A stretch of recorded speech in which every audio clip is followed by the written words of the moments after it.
हाम्रो खेत भयो बुझ्यौँ होइन चराहरू छ नि त्यो हाम्रो खेत भयो होइन बारी चाहिँ यहाँ खेतबारी पाहना में देखाउने के कुन चाहिँ खेत रे त्यो त त्यो चराहरू सबै बनाएको थियो नि हो त्यो टराहरू भिडियो पो रहेछ म त भिडियो कल होला भनेर लगेर हो नि त अनि यो ठाउँको नाम चाहिँ आँप डाँडा हो है पहिला आँपको रुखहरू थियो यो सबै टरै राजाहरूको हो यो माथिको यो होइन तलको त्यो खोला पनि राजाहरूको हो तर पछि चाहिँ खोला बग्यो भएर खोला बग्यो नि त भनेर दिएको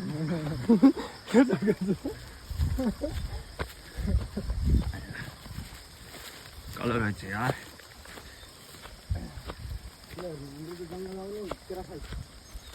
कहाँ खोज्छ त अनि आँपी ओए आँप रहेछ क्या ओ अगाडि अगाडि कहाँ ए फुच्ची आँप के हेर कहाँ यो मलाई चस्मा लगाइदियो नि त्यसलाई ए हेर चस्मा छैन चस्मा लगाएर ल हाम्रो पहिला ठुलो आँपमा खेतमा छ अरे अहिले जानु पर्छ हेर्नलाई झोला बोकेर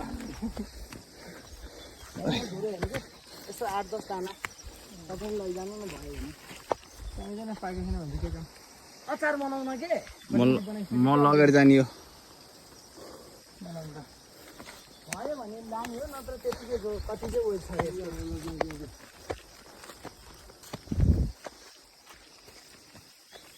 एबिसी चढ्ने भने यतिमै खान्छ के रे एबिसी चढ्ने भने चाहिँ यतिमै खान्छ को म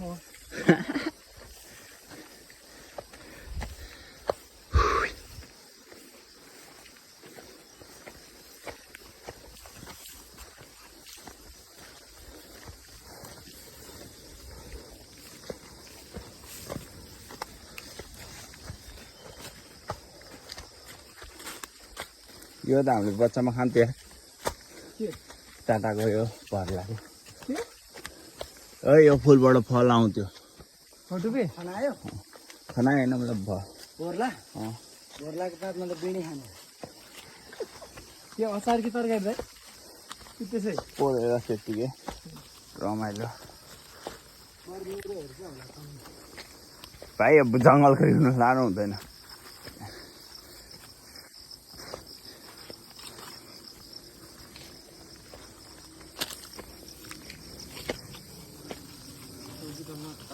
मेरो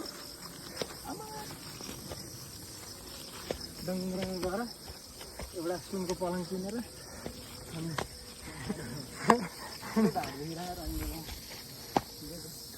कुन चाहिँ बान्डे पुरै फाइबरी किन पुरै भेडाको पुरै त्यस्तो राखेर तल बिछ्याएर मुझे अम्बा रोप्नै पर्दैन टोइलेट गऱ्यो अरे नि त त्यसपछि त्यो बेडमा बेडसिट उठाएर अनि 1000को बिटोले माथिदेखि तलसम्म लम्बाइ चौडाइ राखेर अनि फेरि यो पासि एउटा राखेर डङ्ग दा यहाँ बन झाँक्री बस्छु नि यो ओडा र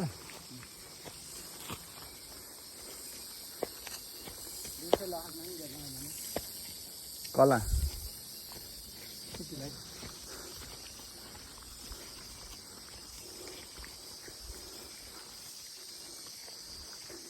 यहाँ मान्छे हिँड्दैन हो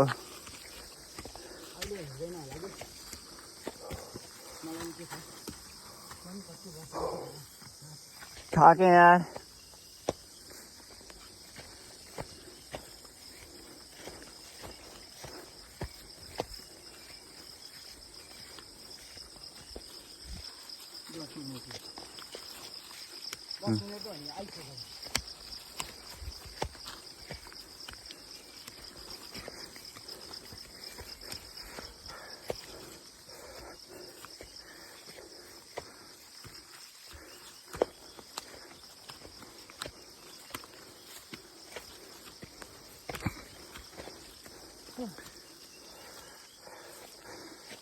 के भयो सर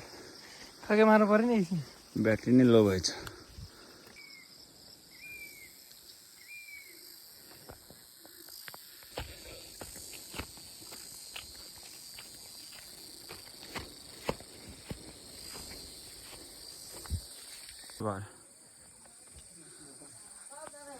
पुरा हेर्नु न पर्खाल जति सबै झरेर औराको काठहरू यहीँजना क्या